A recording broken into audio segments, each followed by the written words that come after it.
भविष्यवाणी हो चुकी है और इस भविष्यवाणी का आधार बनी है हजारों साल पुरानी ईसाइयों की धार्मिक किताब बाइबल।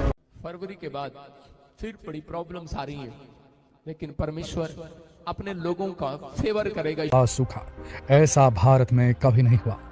धरती की रोटेशन स्पीड कभी पड़ रही धीमी तो कभी हो रही है तेज। इससे हो रहे हैं मौसम में जबरदस्त उथल पुथल वाले बदलाव। 1/3 हिस्सा खत्म होने वाला है, कुछ प्रॉब्लम्स होने वाली हैं अलग अलग, किसी न किसी तरीके से।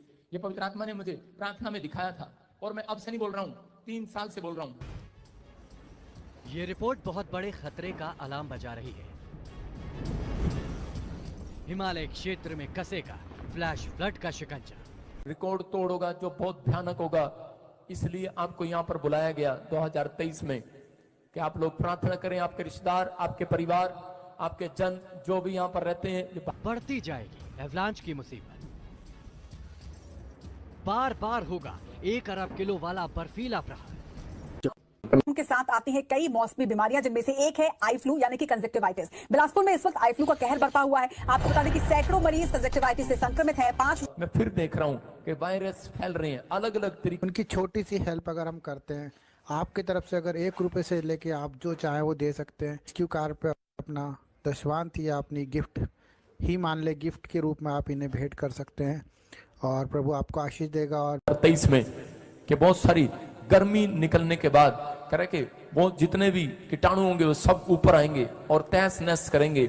बहुत सारे मैं देख रहा हूं कि फॉरेन में भी, इंडिया में भी कि किसान लोग परेशान होंगे, सड़कों पर निकल आएंगे, क्योंकि बहुत सारे लोग अपनी जमीनों को बेचना स्टार्ट कर देंगे। बहुत सारे लोग कहेंगे कि ये जमीन अच्छा नहीं है, हमें फायदा नहीं हो रहा।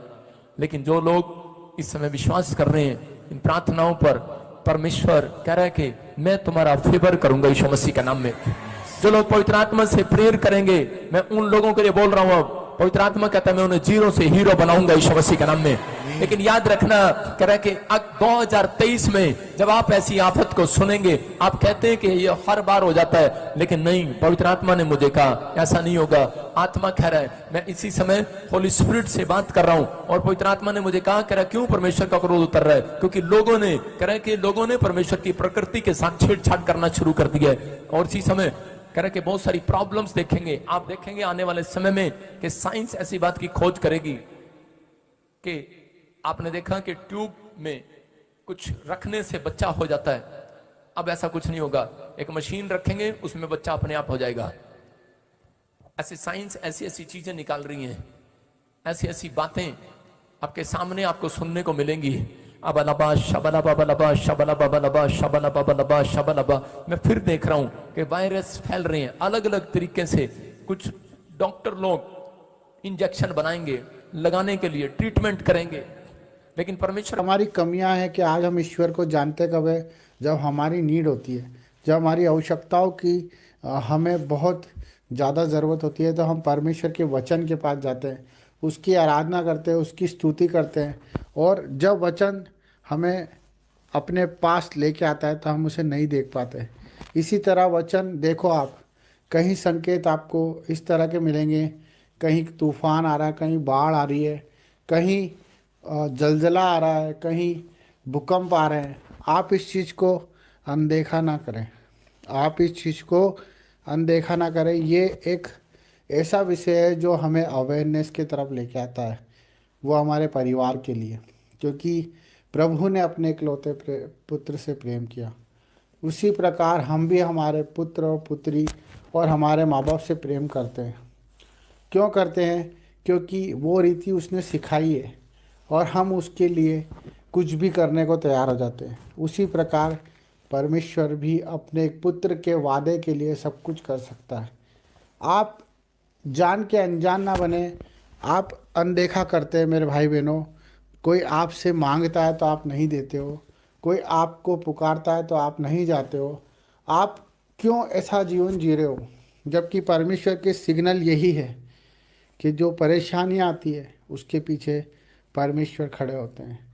पर जो परेशानियों को देख के परमेश्वर को भूल जाता है, परमेश्वर भी उससे भूल जाता है। मेरे भाई बहनों, आज हम बहुत से भाई उन दुख उठा रहे हैं जो शरीर की पीड़ाओं में हैं, पारिवारिक पीड़ाओं में, कर्जों में हैं, जो आज एहसान तले दबे हुए हैं, जो बोझ तले दबे हुए हैं, जो आज हिम्मत नहीं जुटा पा रहे, जो आज अपने परिवार को नहीं चला पा रहे, ये सब बातें प्रकृति के रूप में हमें सिग्नल देती है।